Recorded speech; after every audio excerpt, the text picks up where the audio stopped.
Myeloma ఈ పేరు వినగానే ఎవ్వరికైనా సరే మనసులో ఒక రకమైన ఆందోళన, ఎన్నో ప్రశ్నలు అన్నీ ఒక్కసారిగా మొదలవుతాయి. ఇది చాలా చాలా సహజం. కాని భయపడాల్సిన పని లేదు. ఆ ప్రయాణాన్ని ధైర్యంగా, ఒక స్పష్టమైన అవగాహనతో ఎలా మొదలుపెట్టాలో దాని గురించే ఈరోజు మనం వివరంగా మాట్లాడుకోబోతున్నాం. చూడండి, ఇలాంటి ఒక డయాగ్నోసిస్ వచ్చినప్పుడు పేషెంట్స్ కానీ వాళ్ళని చూసుకునేవాళ్లు కానీ ఎన్నో సవాళ్లను ఎదుర్కోవాల్సి వస్తుంది. ఒకవైపు ఎమోషనల్గా, మరోవైపు అసలు ఏం జరుగుతుందో అర్థం కాక సమాచారం కోసం వెతుకులాట. ఆ టైంలో కొంచెం భయపడటం, కన్ఫ్యూజ్ అవ్వడం ఇవన్నీ కామనే. అయితే ఇక్కడే ఒక విషయం గుర్తుంచుకోవాలి. అంతగా ఆందోళన పడక్కర్లేదు. ఎందుకంటే ఈ కష్టమైన టైంలో కూడా ముందుకు వెళ్లడానికి ఒక క్లియర్ పాత్, ఒక నమ్మకమైన దారి ఉంది. ఆ దారిని చూపించడమే ఈరోజు మన పని. సరే, ఇక అసలు విషయంలోకి వచ్చేద్దాం. బెస్ట్ కేర్ అంటే సాధ్యమైనంత ఉత్తమమైన సంరక్షణ పొందాలంటే ఒక పక్కా ప్లాన్ ఉండాలి. ఆ ప్లాన్ ఏంటి? అది ఎలా ఉండాలి? ఇప్పుడు చూద్దాం. ఈ ప్లాన్ని మనం ఒక 3 పిల్లర్స్ లాగా చూడొచ్చు. మొదటిది సరైన టీం, అంటే కరెక్ట్ డాక్టర్ల బృందం. రెండవది సరైన టెస్ట్లు, మరియు మూడవది సరైన ట్రీట్మెంట్.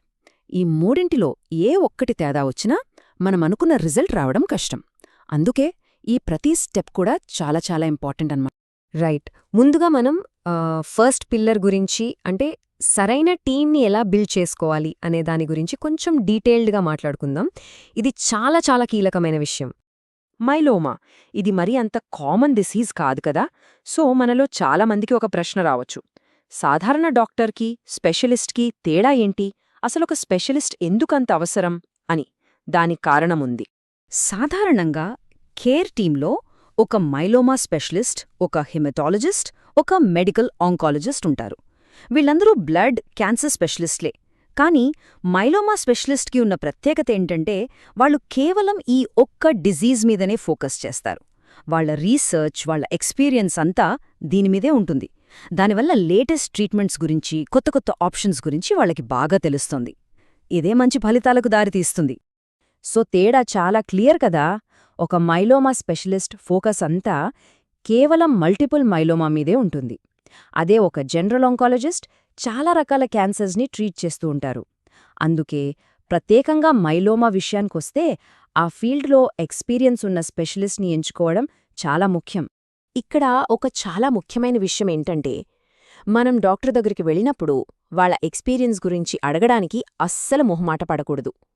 డాక్టర్, మీకు మల్టిపుల్ మైలోమా ట్రీట్ చేయడంలో ఎంత అనుభవం ఉంది అని ధైర్యంగా అడగాలి. ఓకే, ఇప్పుడు ఒక నంబర్. దీన్ని బాగా గుర్తుపెట్టుకోండి. నంబర్ 2.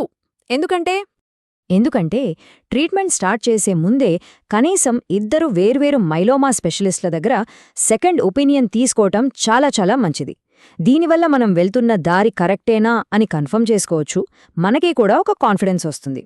ఇప్పటిదాకా మనం డాక్టర్ల టీం గురించి మాట్లాడుకున్నాం కదా. ఇప్పుడు ఫోకస్ కొంచెం షిఫ్ట్ చేద్దాం పేషెంట్ వైపు. ఎందుకంటే పేషెంట్ అంటే కేవలం ట్రీట్మెంట్ తీసుకునే వ్యక్తి కాదు. వాళ్లు కూడా ఆ కేర్ టీంలో ఒక యాక్టివ్ మెంబర్. అది ఎలాగో ఇప్పుడు చూద్దాం. ఒక విషయం గుర్తుంచుకోవాలి. ఫైనల్ ట్రీట్మెంట్ డెసిషన్స్ అనేవి కేవలం డాక్టర్ చెప్పేదాని బట్టే ఉండవు. డాక్టర్ రికమెండేషన్తో పాటు పేషెంట్కి ఉన్న గోల్స్, వాళ్ల ప్రెఫరెన్సెస్ ఈ రెండూ కలిస్తేనే ఆ ఫైనల్ ప్లాన్ తయారవుతుంది. ఇది ఒక పార్ట్నర్షిప్ అన్నమాట. మరి ఆ ట్రీట్మెంట్ టీంలో ఒక ఎఫెక్టివ్ మెంబర్గా మారాలంటే పేషెంట్ ఏం చేయాలి? దానికి కొన్ని సింపుల్ స్టెప్స్ ఉన్నాయి. ముఖ్యంగా 3 విషయాలు. 1. మైలోమా గురించి వీలైనంత వరకు తెలుసుకోవడం, ఎడ్యుకేట్ అవ్వడం. 2. డాక్టర్ అపాయింట్మెంట్కి వెళ్లే ముందే అడగాల్సిన ప్రశ్నలన్నీ ఒక లిస్ట్ ప్రిపేర్ చేసుకోవడం. ఇక 3. మీ ట్రీట్మెంట్ గోల్స్ ఏంటి, మీ ప్రెఫరెన్సెస్ ఏంటి అనేవి టీంతో ఓపెన్గా షేర్ చేసుకోవడం. మొహమాట పడకూడదు.